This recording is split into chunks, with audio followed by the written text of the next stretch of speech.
Muy buenos días. El día de hoy estamos celebrando la visitación de María a su prima Isabel.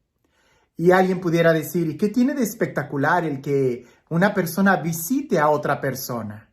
Bueno, lo que pasa es que esta situación particularmente del Evangelio es un encuentro, pudiéramos decir, entre el Antiguo Testamento, Juan el Bautista, y entre Jesús, que viene a inaugurar completamente la nueva creación. Y este encuentro se da precisamente cuando ambos todavía están adentro del seno de sus madres.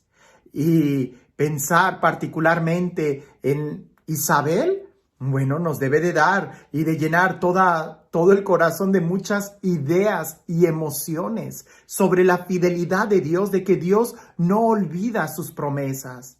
Pero pensar en María es pensar en que el amor de Dios es completamente desbordante. Y precisamente una visita que María hace a su prima Isabel está tan cargada de, pudiéramos decir, de contenido profético, que nosotros pudiéramos aprender muchísimo del ejemplo que María nos da. Antes de entrar de lleno a la reflexión, vayamos al Evangelio. Leámoslo de una manera despacio. Tratemos de imaginar no solamente el escenario. Yo supongo que ha de haber sido de día o muy temprano. Supongo que ha de haber María haber estado cansada del viaje. Isabel quizás estaría, no sé, lavando pañales. No lo sé. Me gusta a mí imaginarme cómo fue la situación. Imaginar cómo fue la situación. Pero particularmente en este evangelio, ¿qué habrá sentido Isabel al escuchar el saludo de María? Porque no fue solamente un sentimiento de alegría de que mi prima ha venido a visitarme, sino más bien toda una revolución y una revelación interior, que Isabel quedó llena del Espíritu Santo y reconoció en María que era la madre del Salvador. Vayamos a leer el texto, pero trata de pensar cómo habrán sido esas emociones que ambas personas habrán experimentado con su saludo.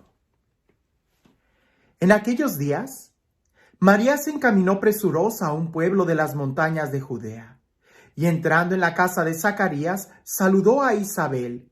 En cuanto ésta oyó el saludo de María, la criatura saltó en su seno. Entonces Isabel quedó llena del Espíritu Santo, y levantando la voz exclamó: Bendita tú entre las mujeres, y bendito el fruto de tu vientre. ¿Quién soy yo para que la madre de mi Señor venga a verme? Apenas llegó tu saludo a mis oídos, el niño saltó de gozo en mi seno. Dichosa tú que has creído, porque se cumplirá cuanto te fue anunciado de parte del Señor. Entonces dijo María: Mi alma glorifica al Señor, y mi espíritu se llena de júbilo en Dios mi Salvador, porque puso sus ojos en la humildad de su esclava. Desde ahora me llamarán dichosa todas las generaciones, porque ha hecho en mí grandes cosas el que todo lo puede. Santo es su nombre, y su misericordia llega de generación en generación a los que le temen. Ha hecho sentir el poder de su brazo. Dispersó a los de corazón altanero. Destronó a los potentados y exaltó a los humildes. A los hambrientos los colmó de bienes y a los ricos los despidió sin nada. Acordándose de su misericordia, vino en ayuda de Israel su siervo, como lo había prometido a nuestros padres, a Abraham y su descendencia para siempre. María permaneció con Isabel unos 3 meses y luego regresó a su casa. Es un texto que primero hay que tratar de entender el por qué sucedió esta visita. Resulta que cuando el ángel le anuncia a María que ella es la que va a concebir y dar a luz al Hijo de Dios, en ese momento el ángel también le dice que su prima ya va en el 6º mes. Y su prima Isabel pues no era una jovencita, ya era una persona avanzada en edad. Y el Evangelio dice que María se quedó otros 3 meses con ella, es decir, se quedó hasta que diera a luz y poder ayudarla. La idea es de que en cuanto María recibe la noticia que su prima está encinta, inmediatamente ella sabe que está necesitada de ayuda. Esto es un símbolo, un signo muy claro de alguien que ha tenido un encuentro con Dios. Porque alguien que tiene un encuentro con Dios se sensibiliza a la necesidad humana. María, que era la que había encarnado el Verbo eterno de Dios, nada más imagina esto. ¿Quién sería más importante? ¿Juan el Bautista o Jesucristo? Por supuesto que Jesucristo. Y María pudiera haber tomado la actitud de que vengan y sírvanme, que yo tengo un rol muy importante en la historia de la salvación, pero no.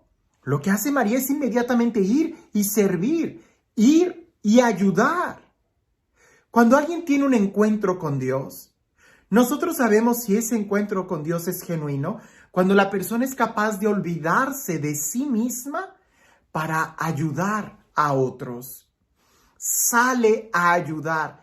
Esa es la primera característica. La segunda característica es la forma en cómo se habla, los saludos. No lo sé, no sé cómo habrá sido el saludo de María a Isabel. Posiblemente haya usado la frase que en aquel entonces se usaba, ¿no? El shalom, la paz esté contigo.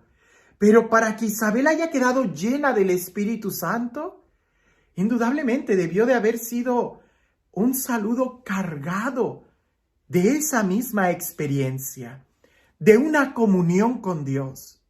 Porque cuando una persona está en una relación constante con Dios, se le nota. Lo mismo le dijeron a Pedro cuando estaba ahí en la plaza de Pilatos, cuando iban a condenar a Jesús o que estaban condenándolo, que le dicen, tu forma de hablar te delata. De lo que está lleno el corazón es de lo que habla la boca. Y no solamente de lo que habla, sino incluso de cómo habla. Palabras con unción. Cuando Pedro, lleno del Espíritu Santo, el día de Pentecostés logró convertir a aquellos que lo escuchaban. O como San Pablo también pudo convertir a masas cuando predicaba con esa autoridad que solamente venía de Dios. Pues ahora imaginar cómo habrá sido el saludo de María. Ha de haber sido algo muy especial.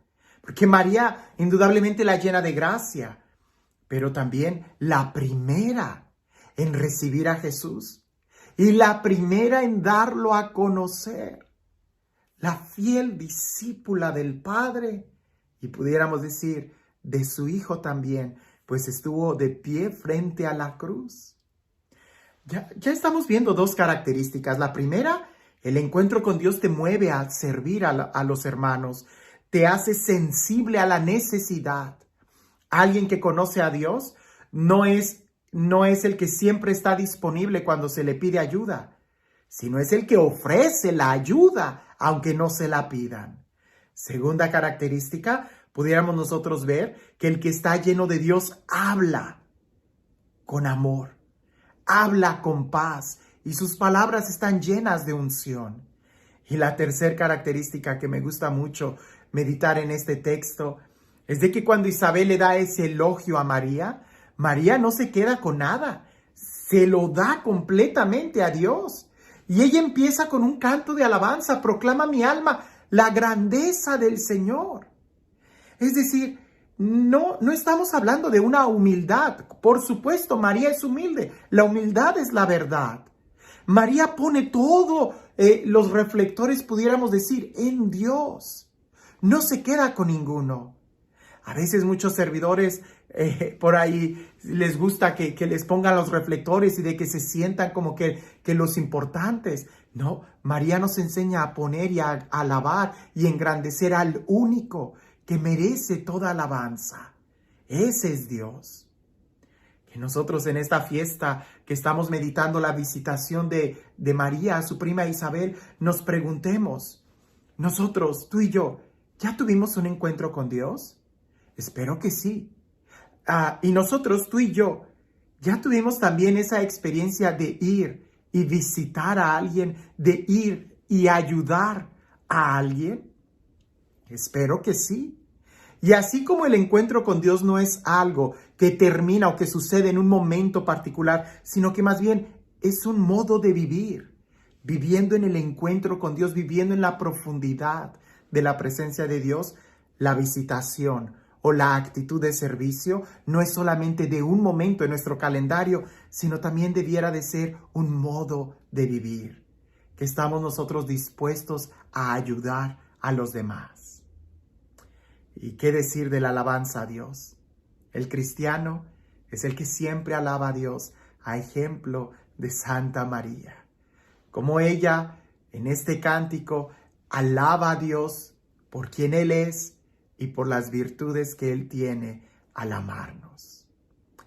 Y este Dios, el Dios del amor, el Dios de la vida, el Dios de la paz, el Dios que nos ha amado y que nos ha dado a su Hijo único para salvarnos, que sea Él quien el día de hoy y siempre nos bendiga, en el nombre del Padre, del Hijo y del Espíritu Santo. Por ahí dicen que las palabras a veces lastiman, a veces hieren, pueden matar, pueden animar o pueden construir o pueden ser medicina. Piensa por un momento, las palabras que tú usas día con día, las palabras que van a salir de tu boca el día de hoy, ¿van a ser palabras llenas de unción, llenas de amor? ¿O van a ser palabras infértiles, bobas, vacías? O incluso pueden ser palabras que lastimen, que hieran, que destruyan. Todo va a depender de qué es lo que hay en tu corazón. Que a ejemplo de María podamos tener ese encuentro con Dios que nos lleve a servir a nuestros hermanos en una continua alabanza. Que tengas un excelente día.